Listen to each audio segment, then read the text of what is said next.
Brothers and sisters, keep in touch with your Maker. You need Him more desperately than anyone else. Wallahi, and I am serious. Keep in touch with your Maker, Allah subhanahu wa ta'ala. You need Him more than anyone else. So you have WhatsApp. Do you have the Quran on your phone? Do you have it?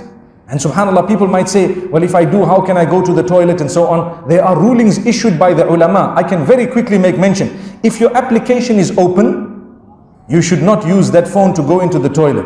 But you close the application, your screen is blank, meaning it is closed completely. You can go in, there is no harm. It is something digital. It's like a hafiz of the Quran. If he's reciting the Quran, he cannot walk into the loo, but he is quiet. The Quran is in his heart. He can go in, and he must not waste time in the toilet. That's another beautiful teaching of Islam. When we go to the loo, we are not going there to have fun. You know, if you go into some loos, you see magazines, especially those in some places who play golf. I recall very clearly when I was a little bit younger, I entered one man's, the loo in one man's home, and on the top, the shanks at the top, he had the rules of golf.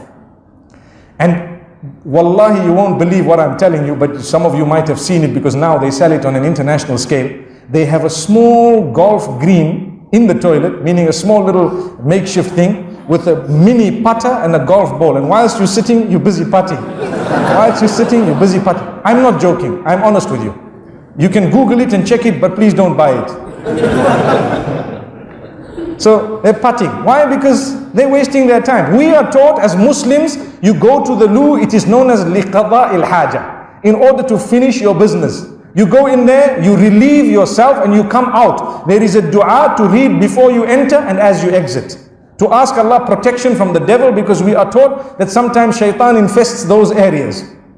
So you go in and you come out. Please don't play golf in the loo and stop reading magazines and all that in the toilet. I know, so much so that last week someone sent me an image on WhatsApp, and I must share this with you because I just remembered it now. And it showed a man sitting on a pan, and he said, oh no, I forgot my phone.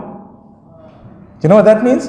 That means people have made it their business that before you go to the loo, look for your phone, so that you can spend time. Now you're sitting on WhatsApp, messaging people and so on. You know what happened to me a few weeks ago? I can't remember which airport it was, but there was a man speaking inside the toilet. I was waiting to come out, and he's busy having a long conversation. And I wanted to tell him that, hey, finish up your business and get out. There's a queue here, man. And he was like, if you offered him coffee, he probably would have said, okay, thank you very much. This is dangerous. The reason why I'm making mention of it, this is what is overtaking the globe at the moment. People are not understanding what their preferences are. And we were talking about developing a link with Allah. You need to get into the loo and come out of the loo. But remember something, in the same way we get so excited when we have Skype, when we have WhatsApp, when we have so many other types of or other formats. In Far East Asia they have WeChat and they have Line and so on, all these different, Tango and Viber and you name it, it's there. That is good, and mashallah, let's hope we are using it for something beneficial and good. But ask yourself, have I developed a small relation at least with the one who made me? When I go back to him, everything else will remain behind. Everything else will remain behind. We look for the latest phones and so on. Have you even used technology to get closer to Allah?